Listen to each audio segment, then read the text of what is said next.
네, 이번에는 윤 전 대통령 쪽 또 특검 수사 상황 쪽으로 시선을 돌려보겠습니다. 윤 전 대통령의 구속 적부심이 오늘 열리는데요. 어떤 결과가 나올지에 관심이 쏠리고 있습니다.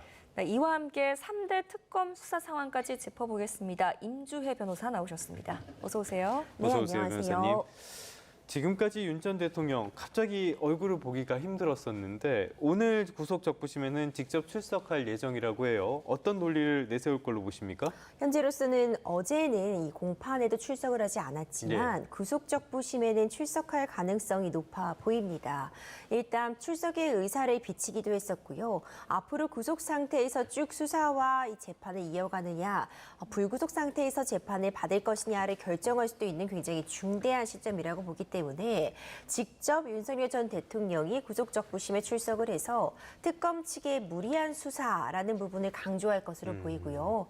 지금 재판이나 수사에 나오지 않으면서 들고 있는 사유, 지금 건강상의 이유가 있다고 밝히고 있잖아요. 특히 어제 변호인단 측에서는 계단을 오르내리는 것도 힘들어하고 있다. 굉장히 건강이 악화되었다라는 점을 강조하고 있기 때문에 오늘 좀 어떤 모습으로 이 구속 적부심에 등장할지도 관심을 모으고 있습니다. 기본적으로 구속 적부심에서 윤석열 전 대통령은 특검 측의 무리한 수사 그리고 이미 내란죄 형사재판이 진행 중이고 구속 취소 결정이 있었는데도 무리하게 다시 재구속하기 위해서 수사를 이어가고 있다는 취지의 주장을 이어갈 것이라고 보고요. 더불어서 증거인멸의 우려가 없다는 점도 다시 한번 소명할 것이라고 봅니다. 네, 윤 전 대통령 측이 주장하는 것 중에 이중 구속을 주장하고 있던데 그 근거는 뭡니까? 지금 내란죄 형사재판이 진행 중입니다. 이번에 새로 구속영장이 발부됐을 때의 사유를 보자면은 이 12.3 비상계엄 선포 과정에서 특히 이 국무위원들에 대해서 직권을 남용해서 특정한 인원들만 부르고 어떤 인원들은 부르지 않음으로써 국무위원의 심의 의결권을 침해한 부분이 직권남용 권리행사 방해로 추가가 되어 있고요. 뿐만 아니라 이 체포영장이 발부되고 이것을 집행하는 과정에서 특수공무집행 방해 혐의 같은 부분들이 추가되어 있습니다. 이와 관련해서 윤석열 전 대통령은 결국 이 일련의 내용이 12.3 비상계엄 선포의 전후 과정을 다루고 있기 때문에 내란주에서 다 다뤄지고 있는 부분이고 재판에서 소명이 되어야 됨에도 불구하고 무리하게 다시 구속을 하기 위해서 동일한 사실관계를 대상으로 다시 한번 구속영장이 발부된 것이다. 이런 주장을 하고 있습니다. 이것을 이제 이중구속이다 이렇게 이야기하고 있는 것인데 사실상 특수공무집행 방해라던가 직권남용 혐의 같은 경우에는 내란죄와는 별도의 어떤 그 적용 규정이 되어 있는 것으로서 별개의 범죄로 보여집니다. 이런 주장이 받아들여지기 위해서 거듭 강조해서 주장을 하고 있다기보다는 그만큼 특검 측이 무리하게 수사를 하고 있다라는 부분을 강조하기 위한 차원에서 이런 부분들에 대한 언급도 있는 것이 아닌가 생각이 됩니다. 여러 가지 또 오늘도 논리가 부딪힐 것 같은데요. 자, 결과를 한번 예상해보죠. 일반적으로 구속 적부심이 받아들여지는 경우는 거의 없잖아요. 이번에도 비슷하게 예상해볼 수 있을까요?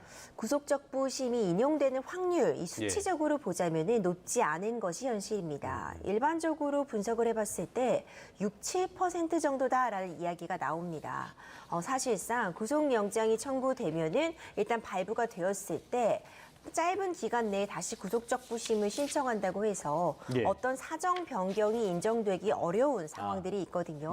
그러니까 구속영장이 발부되었을 때와 구속 적부심이 신청되었을 당시에 갑자기 증거인멸의 우려가 낮아졌다라고 볼 만한 그런 사정이 없다면은 인용이 어려운 것인데 지금 현 상황을 보자면 오히려 윤석열 전 대통령 측에서는 특검 측의 조사에 거부하고 있는 상황이고요.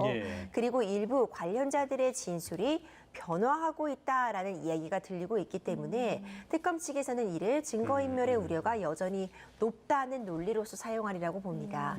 그렇다면은 이 구속 적부심이 인용될 확률은 다소 낮지 않은가 이런 평가가 내려질 수 있지만 그럼에도 불구하고 이 구속 적부심은 피해자 입장에서는 당연히 방어권 행사를 위해서 청구할 수 있는 권리임은 분명해 보이고요. 적어도 오늘 다시 한번 직접 출석을 해서 이 구속의 부담 정당성을 밝힐 수 있는, 주장할 수 있는 중요한 그런 자리가 될 수 있기 때문에 윤석열 전 대통령 측에서도 만반의 준비를 하고 나오지 않을까 생각합니다. 네. 구속적부심 청구로 인해서 지금 특검의 3차 강제 구인도 무산됐다 보니까 이거 윤석열 전 대통령의 시간 끌기 전략이 아니냐 이런 지적도 나오고 있는 상황인데요. 이렇게 되면 특검 입장에서는 계획에 차질이 생긴다 이렇게 봐야 되는 겁니까? 그렇습니다. 특검도 무한정 수사를 계속할 수 있는 것이 아닙니다. 예, 예. 일단 기본적으로 특검법에 따라서 150일이라는 수사 기간이 정해져 있기도 하고요. 지금 윤석열 전 대통령이 구속 상태이기 때문에 최장 그러니까 20일 내에 기소를 해야지 구속 상태에서 재판을 이어갈 수 있는 상황입니다. 예. 특검 측의 시기에도 지금 시간이 계속해서 가고 있기 때문에 조급한 마음이 들 수 있는 것은 사실입니다. 다만 특검 측은 이미 기소에 대해서도 어느 정도 준비를 해놓지 않았을까 생각이 됩니다. 이전에 있었던 구속영장 실질심사에서도요. 이미 준비되어 있던 PPT 자료가 700장이 넘었고요. 의견서 역시도 300쪽 분량이었다라는 네. 이야기가 전해집니다. 그렇다면 그 역시도 이미 윤석열 전 대통령에 대한 소환 조사를 진행을 하면서 준비를 하고 있었다고밖에 평가가 할 수 없을 것 같고요. 예. 그렇다면 이미 대면 조사가 불발되더라도 지금까지의 어떤 자료들, 추가적으로 다른 참고인들의 진술들과 피해자들에 대한 조사 결과를 바탕으로 기소를 위한 어느 정도의 밑바탕은 이미 준비해두지 않았을까 생각이 되기 때문에 구속적부심에 일단 총력을 기울여서 특검 측도 대응을 할 것이고 그 이후에는 또 조사가 어렵다는 부분까지도 어느 정도 예측이 되고 네. 조사실에 윤석열 전 대통령이 나온다고 해도 진술을 거부한다면 유의미한 답변을 끌어내기는 어려울 수 있기 때문에 예. 바로 기소하는 방안 역시도 고려하고 있지 않을까 예측이 됩니다. 알겠습니다. 특검 수사 진행 상황도 살펴보도록 하죠. 먼저 이상민 전 행안부 장관. 어제 내란 특검이 주거지 압수수색을 했거든요. 어떤 거를 확인하기 위해서였죠? 이상민 전 장관 같은 경우에는 12.3 비상계엄 선포 과정에서 예. 이 언론사들에 대한 단전단수 지시를 하였는가 이 부분이 예. 쟁점이 되었습니다. 이와 관련해서 이상민 전 행안부 장관은 대통령실에서 뭐 단전단수라고 적혀 있는 쪽지를 본 것 같지만 구체적으로 어떤 지시를 받은 바는 없고 예. 본인 역시도 어떤 이와 관련된 지시를 한 적이 없다는 의견을 밝혔습니다. 예. 이와 관련한 이 진술과 배치되는 증거들이 추가로 확보되었다는 것이 특검 측의 설명입니다. 이 대통령실의 CCTV를 보더라도 이상민 전 장관의 동선이 이전에 밝혔던 내용과는 다르며 구체적으로 이상민 전 장관으로부터 단전단수에 대해서 협조 요청이 있으면 이에 응하여라라는 지시를 받았다는 취지의 진술도 나오고 있어서 예. 그렇다면 이전에 이상민 전 행안부 장관이 했던 단전단수와 관해서 지시를 받은 바도 없고 나도 지시 내린 적이 없다라는 진술의 신빙성이 다소 낮아지고 있는 것으로 보입니다. 네. 이런 부분들에 대해서 구체적으로 단전단수에 대한 지시를 받았는지 또 이 지시를 다시 하부 지원에게 내렸는지 이 부분의 물증을 확보하기 위해 이상민 전 장관의 그 자택에 대해서도 압수수색을 단행한 것이라고 봅니다. 네, 일단은 특검에서 압수물을 분석한 뒤에 강제 소환이 이루어질 것 같은데 이 부분은 또 저희가 지켜보도록 하겠습니다. 자, 외환 혐의와 관련해서는 지금 평양 무인기 전투 침투 의혹과 관련해서 지금 주목을 하고 있는데 관련자들을 소환했습니다. 김용대 드론작전 사령관, 이승우 합참작전본부장을 소환해서 물었는데 어떤 것들을 좀 주력해서 물어봤을까요? 그러니까 이 시점에 무인기를 꼭 보냈어야 했는가, 혹시 다른 의도가 있었던 것은 아닌가 이런 예. 부분을 집중해서 질문을 이어갔으리라고 봅니다. 이와 관련해서 지금 김용대 드론작전 사령관은 이것은 정상적으로 합참의 지휘에 따른 군사 작전이었다.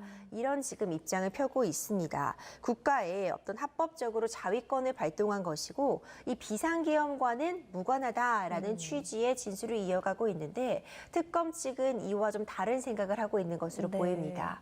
이 무인기가 시점 자체도 공교로울 뿐만 아니라 왜 굳이 이 시점에 보내졌고 이와 관련해서 이 무인기 역시도 아직 완성품이라고 볼 수 없었던 그런 상황이었는데 무리하게 이것을 보냄으로써 12.3 비상계엄 선포의 어떤 목적의 정당성을 부여하기 위한 것이 아니냐 이런 지금 의심을 하고 있는 상황인데요. 있는데요. 예. 관련해서 과연 어떤 지시가 있었는지, 어떤 지시를 전달받아서 무인기 침투까지 나아간 것인지 이런 부분에 대해서 어제 질의를 이어갔으리라고 보고요. 네. 지금 이 외환과 관련된 혐의는 일단 북한과의 어떤 통모가 있었다는 사정에 대한 입증의 어려움이 여러 차례 강조가 되었기 때문에 네. 아마도 이제 일반 이적죄 같은 부분들을 고려해서 우리나라의 어떤 군사상 비밀을 유출하게 했다는 그런 혐의에 대해서 조금 더 집중을 해서 수사를 이어가고 있으리라고 봅니다.